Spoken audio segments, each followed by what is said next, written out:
Motorists and taxi commuters across Gauteng have been hard hit by the taxi strike, with highways and other major roads blocked off with huge trucks hijacked by the striking taxi drivers. Taxi traffic police in the province have their hands full trying to retrieve keys for the stuck trucks on the roads. Police say taxi drivers started blocking routes from as early as just after midnight. Santaco is scheduled to march to the Midrand headquarters of the South African Taxi Finance Holdings. The taxi owners and operators are crying foul over what they call exorbitant interest rates on their monthly repayments, which lead to them being blacklisted due to falling behind with installments said to be around 15,000 a month. Durban taxi drivers also took to the streets and marched last month to Toyota, one of the taxi manufacturers, complaining over the same issues. Commuters around Gauteng have not been able to move out of their residences due to no taxis running. There have been reports of gunshots fired and cars stoned around Midrand. Good morning to you and to the viewers at home. Here on Olifantsfontein in Midrand, the traffic has started to move very slowly. Police are directing the traffic around parked trucks at multiple intersections, some jackknifed, partially blocking the roads. Some of the protesters have dispersed, and they are amongst other demands. They are worried about the cost of the Toyota Quantum. Some of them are saying that other taxi operators are expected from Limpopo and KZN later today to join them in their protest, which we are expecting to start around 9 o'clock. But at this stage, Midrand is still completely gridlocked, with many motorists and commuters stranded. Back to you in the studio. Joining us now on the line is police spokesperson Kema Kubela. A very good morning to you, sir. Good morning, sir. May I please establish what the situation currently is on the road? Has there been any violence? Has there been any reports? What is the situation currently? Well, what I can say is that we have already impounded more than 18 minibuses after they woke up and blockade the roads.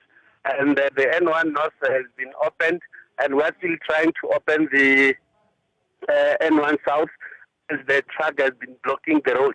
But so far, we will be continuing monitoring the situation and calling the people who see the other minibuses blocking the road on the other roads to contact the police, as the police are deployed all over to make sure that other motorists reach their journey safely.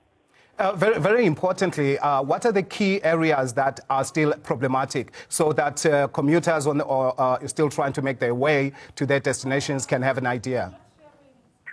Well, the major roads are these, the main roads towards Pretoria and coming to Johannesburg. Those were the roads which were affected mostly.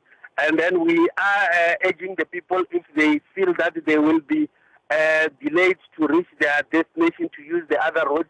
But so far the police are busy on the street and monitoring the situation, and we are urging to those minibuses drivers who are still to block the roads that, as the police, we won't allow it, and we are going to deal with accordingly.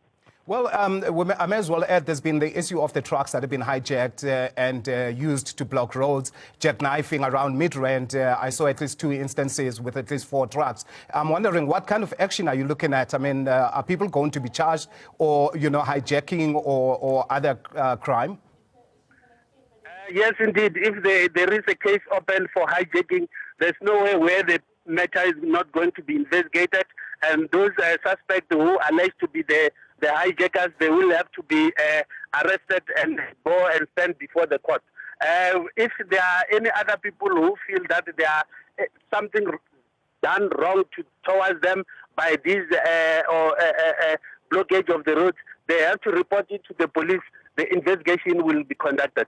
Yes, sir. Just a final question. People are quite infuriated that we have known about this strike that is going to happen and that the police haven't done much, that the police were not active enough. They seemed unprepared. What do you say to that? What's your reaction? Police are prepared. Police have been deployed all over, and then that's why we are saying we have already impounded more than 18 minibuses. That's a sign of that the police are on the roads to make sure that the other motorists are safe on the route.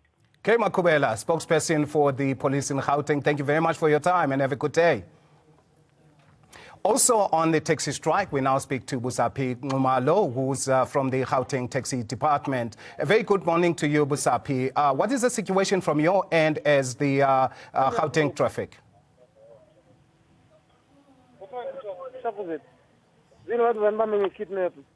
Busapi? Okay, we're expecting Busapi there. There seems to be a problem with our line there with Busapi. But staying with the story, sorry, just a slight issue there. But we've heard from the police that, they will be sticking with the situation, that they will be considering taking action, and that if any arrests have to be effected, that will happen. Well, President Zuma, in the next story, of course, President Zuma will today visit communities affected by the fires in the Knysna region in the Western Cape.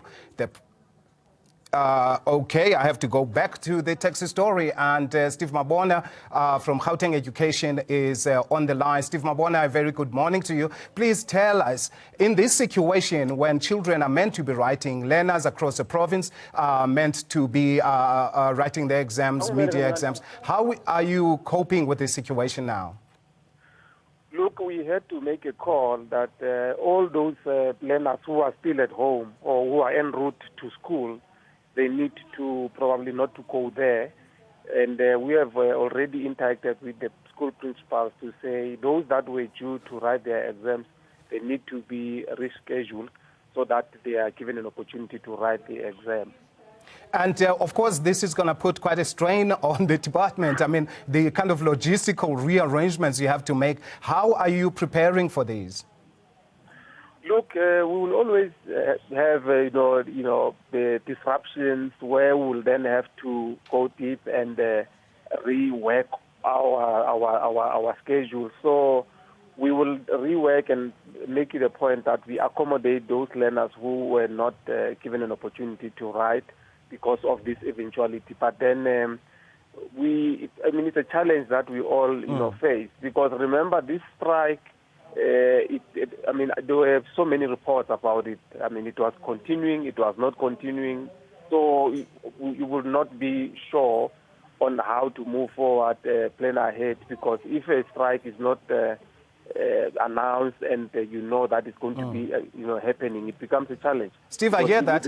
I hear that, but there's the small matter of contingency measures that can be taken to ensure that we don't end up with a situation where we look like we never knew what is going to happen. This like sort of hit us in the face without us knowing. No, I'm not talking for intelligence. I'm not talking for police. I'm not talking for anyone. I'm talking about our environment as educators, as education. It's not only the first. You have service delivery protests that are happening around the country where you find that schools sometimes are disrupted, or we precautionary take a decision because looking at the safety, we take a decision that probably we stop the teaching and learning process. But then we'll always have a recovery plan.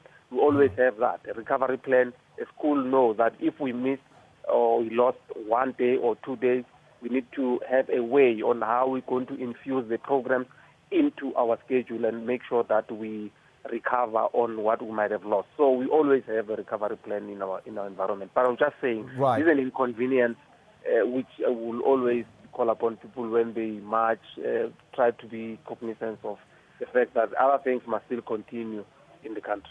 Yeah, it's a shame because we got so many students, learners, and of course people who'll be marking and the teachers who are supposed to be at the schools. So when do you expect to resume the exams, Steve?